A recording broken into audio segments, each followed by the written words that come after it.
City round up updates చూద్దాం.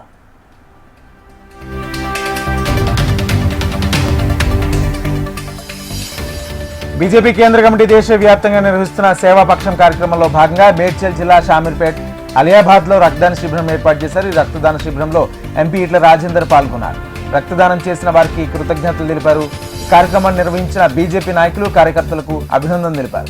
కార్యక్రమంలో ఈట్లతో పాటు మేడ్చల్ మల్కాజ్గిరి జిల్లా బీజేపీ అధ్యక్షుడు బుద్ధి శ్రీనివాస్తో పాటు బీజేపీ నాయకులు కార్యకర్తలు పాల్గొన్నారు. దేవీ నవరాత్రుల సందర్భంగా నిర్వహించే దాండియా కార్యక్రమంలో అన్య మతస్థులను దాండియాలోకి అనుమతించడం ద్వారా పరోక్షంగా లవ్ జిహాద్ ను ప్రోత్సహించినట్లే అవుతుందని బీజేవైఎం నేతలు విమర్శించారు. దేవీ నవరాత్రుల సందర్భంగా నిర్వహించే దాండియా కార్యక్రమంలో నిర్వాహకులు తప్పకుండా హిందూ సంస్కృతి సాంప్రదాయాలను పాటించాలన్నారు. పాటించే నిర్వాహక సంస్థలపై చట్టపరంగా చర్యలు తీసుకోవాలని డిమాండ్ చేస్తూ శంషాబాద్ పోలీసులకు శంషాబాద్ బీజేవైఎం నేతలు వినతిపత్రం అందజేశారు. రంగారెడ్డి జిల్లా రాజేంద్రనగర్ అత్తాపూర్ పిఎస్ పరిధిలోని హసన్ నగర్ లో పోలీసులు ఆకస్మిక తనిఖీలు చేశారు. 300 మంది పోలీసులతో 12 సెర్చ్ టీమ్స్ సోదాలు చేపట్టాయి.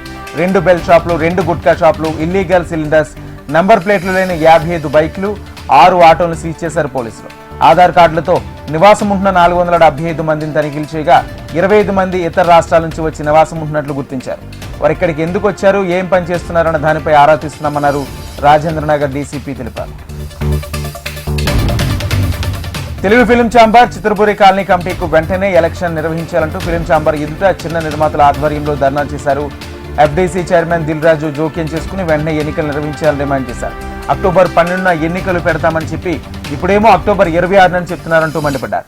ఎన్నికల విషయంలో ఎన్నిసార్లు మాట మారుస్తారంటూ ప్రశ్నించారు. ఎన్నికలు వెంటనే పెట్టాలని డిమాండ్ చేస్తున్నారు చిన్న నిర్మాతలు. ఎన్ఫోర్స్మెంట్ డీటీఎఫ్ ఎక్సైజ్ సిబ్బంది దాడులను నిర్వహించి భారీగా అక్రమ మద్యం పట్టుకున్నారు. వేర్వేరు చోట నిర్వహించిన దాడిలో 585 నాన్ డ్యూటీ పెయిడ్ లిక్కర్ స్వాధీనం చేసుకున్నారు. పట్టుబడిన మద్యం విలువ 21,80,000 రూపాయలుగా ఉంటుందని అంచనా వేస్తున్నారు. గోవా, ఢిల్లీ, హర్యానా నుంచి అక్రమంగా మద్యం తెస్తున్నట్లు పోలీసులు తెలిపారు. ఇతర ప్రాంతాల నుంచి మద్యం తీసుకొస్తే చట్టపరమైన చర్యలు ఉంటాయని హెచ్చరించారు. ఇలా ఇతర రాష్ట్రాల నుంచి మద్యం తీసుకురావడం వల్ల తెలంగాణ ఎక్సైజ్ ఆదాయానికి గండి పడుతుందన్నారు. సమజిగూడ హెచ్పీ పెట్రోల్ పంప్ అవుట్లెట్ లో పెట్రోల్లో నీళ్లు కలిశాయి. పెట్రోల్ పోయించుకున్న వాహనాలు మొరాయించడంతో పెట్రోల్ బంకులకు క్యూ కడుతున్నారు వినియోగదారులు. పెట్రోల్ కొట్టించుకున్నాక వాహనాలు మొరాయిస్తున్నాయని బంక్ సిబ్బందిని అడిగితే ఇంజిన్లు మొరాయిస్తే దానికి తమ బాధ్యత ఉండదని నిర్లక్ష్యంగా సమాధానం ఇచ్చారు. వాహనదారులు పెట్రోల్లో నీళ్లు ఎలా వచ్చాయని అడిగితే తీవ్ర వర్షపాతంతో పెట్రోల్ ట్యాంకులోకి నీళ్లు చేరాయంటున్నారు. దీనిపై చట్టపరమైన చర్యలు తీసుకోవాలని కోరుతున్నారు. శంషాబాద్ పరిధిలో వరుస దొంగతనాలకు పాల్పడుతున్న ముఠాను పట్టుకున్న శంషాబాద్ ఎయిర్పోర్ట్ పోలీసులు బైక్లతో పాటు ఇళ్లలో చోరీలకు పాల్పడుతున్న నాగర్ కర్నూలుకు చెందిన శివప్రసాద్, లోకేష్, మనోహర్ను అరెస్ట్ చేశారు. వీరి వద్ద నుంచి 18 లక్షల రూపాయలు విలువ చేసే బైక్లు, 17 తులాల బంగారం, 50 తులాల వెండిని స్వాధీనం చేసుకున్నారు. కానీ నిందితులను అరెస్ట్ చేసి కోర్టులో హాజరుపరిచారు. జల్సాలకు అలవాటు పడిన ఈ ముగ్గురు ఈజీ మనీ కోసం దొంగతనాలు చేయడం ప్రారంభించారన్నారు పోలీసులు. సినీ నటి పూజా హెగ్డే హైదరాబాద్ లో సందడి చేశారు. మాదాపూర్ ఇన్నర్బీట్ మాల్ లో లైఫ్ స్టైల్ స్టోర్ ను పూజా హెగ్డే ప్రారంభించారు. లైఫ్ స్టైల్ స్టోర్ ను ప్రారంభించిన స్టోర్ లో తిరిగారు. పూజా హెగ్డే తాజాగా సినిమా కూలీలో మోనికా పాటతో ప్రత్యేక ఆకర్షణగా నిలవడంతో మాల్ వద్ద ఆమెను చూసేందుకు అభిమానులు ఎగబడ్డారు. గణేష్ నిమజ్జనం అనంతరం సిటీలోని పలు చెరువులు కాలుష్యమయ్యాయని తమ వంతుగా చెరువులను క్లీన్ చేసేందుకు save my like save my village అంటూ 2 విద్యార్థులు ముందుకొచ్చారు. హయత్ నగర్ కు చెందిన జగత్ తేజ, మిర్యాలగూడకు చెందిన మోతూర్ అనే విద్యార్థులు హయత్ నగర్ బాతుల చెరువును క్లీన్ చేసేందుకు ముందుకు రాగా వారిద్దరూ కలిసి గ్రామస్తులు, స్థానిక కార్పొరేటర్లను సంప్రదించి చెరువును శుభ్రం చేశారు.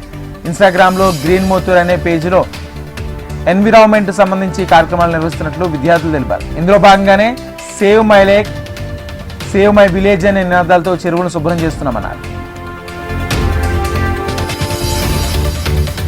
ఎంపీ ఈట్ల తన ఎంపీ ల్యాడ్స్ నిధుల ద్వారా నాచారంలోని వివిధ అభివృద్ధి కార్యక్రమాలకు సహకారం అందించేందుకు బీజేపీ నేతలు ఆయనకు ధన్యవాదాలు తెలిపారు.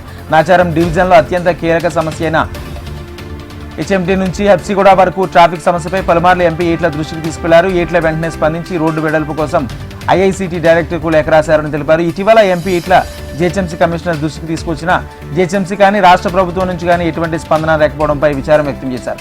ఇప్పటికైనా రాష్ట్ర ప్రభుత్వం జీహెచ్ఎంసీ అధికారులు స్పందించి నాచారం ప్రజలు ఎదుర్కొంటున్న ట్రాఫిక్ సమస్యలను పరిష్కరించాలని విజ్ఞప్తి చేశారు.